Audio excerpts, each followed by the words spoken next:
साथियों नमस्कार। एक बार पुनः आप सभी का स्वागत है आपके इस चैनल देसी लल्लन टॉप यूट्यूब चैनल पर। साथियों आज नई जानकारी के साथ नई अपडेट के साथ आप लोगों के समस्त हाजिर हूं।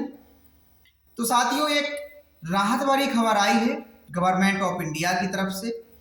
गवर्नमेंट ऑफ इंडिया और सहकारिता मंत्रालय ministry of corporation supreme court गया है।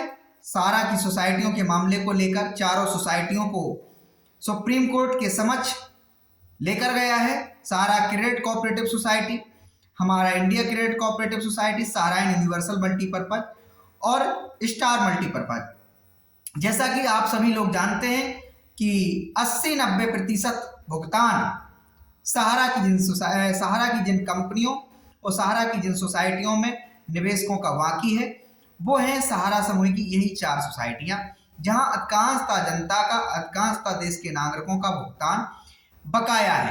बाकी की क्यूसॉप का और सहारा रियल एस्टेट का और सहारा हाउसिंग का भी कुछ भुगतान बकाया है, लेकिन अधिकांशतः जो पैसा जनता का बकाया है, जो सहारा के 13 करोड़ निवेशकों की बात सरकार ने संसद के द्वारा की थी, उस पर 10 करोड़ निवेशक तो इन्हीं 4 सोसाइटियों से आते हैं।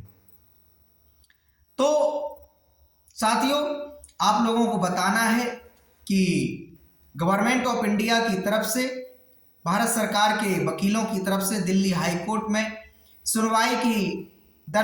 पिछली सुनवाई के दरमियान कहा गया कि सरकार इस मामले को सुप्रीम कोर्ट लेकर जाना चाहती है, क्योंकि देश के अलग अलग न्यायालयों में सहारा की सोसाइटियों के मामले चल रहे हैं। इसलिए सरकार इस मामले को सुप्रीम कोर्ट लेकर जाना चाहती है। तो आज की सुनवाई को टाल दिया जाए, ऐसा दिल्ली हाई कोर्ट में जाकर सरकार की तरफ से दलील दी गई थी, जिसके बाद सहारा की सोसाइटियों के मामले को आगे बढ़ा दिया गया था।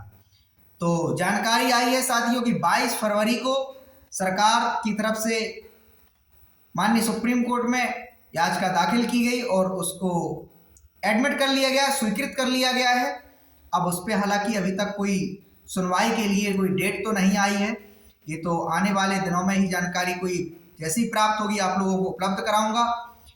अब देखना ये है कि इस मामले को जो सहारा रियल एस्टेट और सहारा हाउसिंग का जो मामला है उसी के साथ टैग किया जाता है या इस मामले की अलग से कोई सुनवाई होती है। जैसा कि उस मामले पर अप्रैल में सुनवाई होनी है। पिछली बार 3 जजों की बेंच के समक्ष सहारा रियल एस्टेट सहारा हाउसिंग की मामलों की सुनवाई हुई थी। उसमें जो आगरा के निवेशकों के द्वारा जो पिटीशन लगाई गई थी, उन्होंने उसमें कहा था कि आप हाई कोर्ट का दरवाजा खटखटा सकते हैं, और यह कहते हुए उनकी याचिका को खारिज कर दिया गया था। तो साथियों तमाम सारी याचिकाएं तो दाखिल खूब की जा रही हैं, दिल्ली हाई कोर्ट से लेकर उत्तर प्रदेश के इलाहाबाद से लेकर लखनऊ तक, उधर जबलपुर और ग्वालियर, यहाँ तक कि राजस्थान में भी, पटना में भी, तमाम सारे राज्यों में हाई कोर्ट में तमाम मामले सहारा के खिलाफ, सहारा की सोसाइटियों के खिलाफ और सुब्रत राय के खिलाफ, उनके तमाम डायरेक्टरों के खिलाफ लगातार दर्ज किए जा रहे हैं। और दूसरी तरफ वहीं सहारा की सोसाइटियों पर, डायरेक्टरों पर तमाम FIR भी लॉन्च होती हुई दिखाई दे रही हैं। लेकिन आज अफसोस इस बात का होता है कि इन सारे प्रयास करने के बावजूद सरकार मूक दर्शक बनी हुई है, सरकार अंधी बहरी बनी हुई है।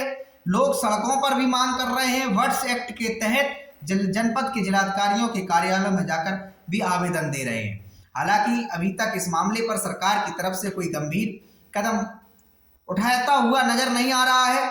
गंभीर कदम क्या कहेंगे साथियों? गंभीर कदम को कहेंगे कि सरकार ने जैसे नोटबंदी का घोषणा किया, सरकार ने जैसे 370 के अगेंस्ट कदम उठाया, सरकार ने राम मंदिर बनवाने के लिए जिस प्रकार से शीघ्रता से पहल की, सरकार ने जिस प्रकार से पाकिस्तान पर सर्जिकल स्ट्राइक की, जनधन के जिस प्रकार से खाते खुलवाए, जिस प्रकार से नोटबंदी की घोषणा की, जिस प्रकार से लॉकडाउन की घोषणा की, ये सारे जो सरकार के निर्णय हैं तात्कालिक निर्णय हैं, तात्कालिक।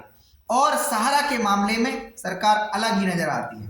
सरकार को चीखते पुकारते परेशान मजदूर किस्म के लोग नहीं दिखाई देते हैं। उनकी किसानों की पीड़ा हो या मजदूर की पीड़ा हो या देश के आम नागरिकों की पीड़ा, जिनका भी सहारा के अंदर पैसा जमा है, उनकी पीड़ा सरकार को नहीं दिखाई दे रही है। साथियों, यहाँ एक बात को और आज जिक्र करना चाहता हूँ, क्योंकि आज जो वीडियो जब मैं बना रहा हूँ, इस समय पूरी राष्ट्रीय मीडिया पर एक मुद्दा बड़ा हाईलाइट है, वो है खालिस्तान का मुद्दा। और वो है एक वहाँ का राजस्थान, पंजाब में एक नया खालिस्तान समर्थक इस समय पैदा हुआ है, जिसका नाम अमृतपाल सिंह है, अमृत सिंह। तो इसको हीरो बनाने में हमारी मीडिया लगी हुई है।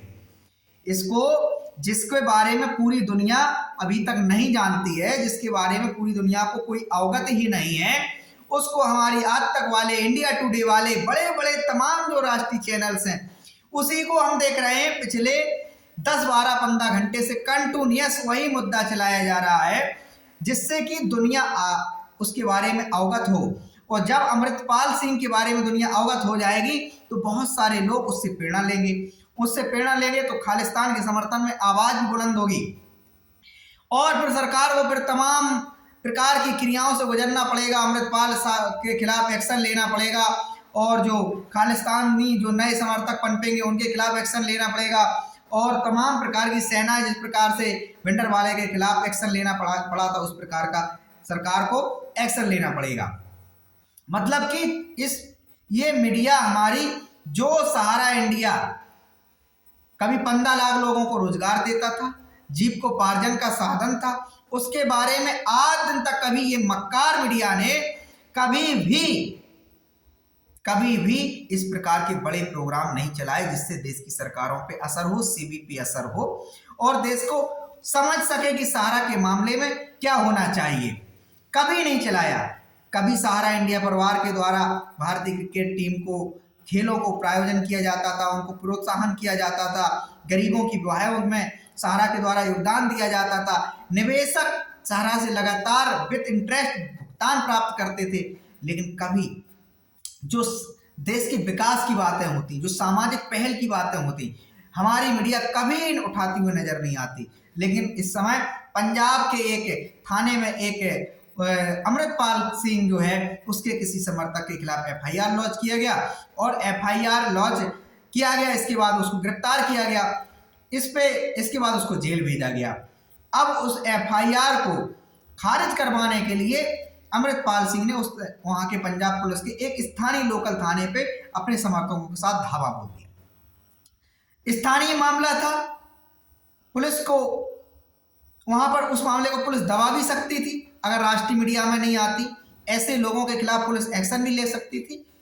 लेकिन हुआ क्या, उसको सारी मीडिया ने उठाना शुरू कर दिया, हीरो बनाना शुरू कर दिया, जैसे खालिस्तान का मुद्दा एकदम बहुत भारत सरकार के लिए गले की हड्डी बन गई हो, और बहुत दिक्कतों का, पंजाब की जनता को बहुत भारी समस्याओं का एकदम से सामना करना पड़ रहा हो। ऐसे मतलब मुद्दा को उठा दिया जिसका कोई अता पता नहीं, जिस अमृतपाल सिंह को कल के पहले कोई जानने पहचानने वाला नहीं था, उसको राष्ट्रीय लेवल पे जाकर बैठा दिया। और दूसरी तरफ सहारा का मामला है, सुब्रत राय का मामला है, इस पे कभी भी आज दिन तक पिछले 5-7 वर्षों के पूर्व में सहारा की जो गुणगान की कहानियां होती थी, वो सहारा के मामले में डेवलपमेंट की कहानियां होती थी, सहारा के मामले में तमाम मतलब सकारात्मक खबरें होती थी। लेकिन अब सहारा भुगतान नहीं कर पा रहा है, तो इसमें सहारा के खिलाफ भी एफआईआर हो रही हैं, सहारा के खिलाफ नई नई जांचें हो रही हैं, नई नई एजेंसियां जांचों को स्वीकृति दे रही है। इस पर कभी मामले पर विचार नहीं होता है कि एसएफआईओ आप लोगों को पिछले वीडियो में मैंने अवगत कराया था कि 22 फरवरी को एसएफआईओ के मामले पर भी माननीय दिल्ली हाईकोर्ट में सुनवाई है। सहारा रियल एस्टेट और सहारा हाउसिंग समेत जो 9 कंपनियां थी, इस पर सरकार ने एसएफआई को जिम्मेदारी दी है जांच करने की। अभी तक हालांकि आदेश ऑर्डर उसकी दिल्ली हाईकोर्ट के आदेश की जो क्या सुनवाई हुई, क्या हुआ, उस पर कोई प्रति हमें उपलब्ध नहीं हुई है। जैसे ही कोई प्रति उपलब्ध होगी आप लोगों को पुनः अपने उस वीडियो में मैं अवगत कराऊंगा। तो हमारा ये कहना है कि नफरत का भाव इन नेताओं के प्रति क्यों ना जनता की मन में जागे, क्यों नहीं इन जो ठगे गए निवेशक हैं, बर्बाद हुए एजेंट हैं, इनकी क्या गुनाह है, इनकी क्या गलती है, सरकार के प्रति अगर इनके मन में कोई नफरत का भाव पैदा होता है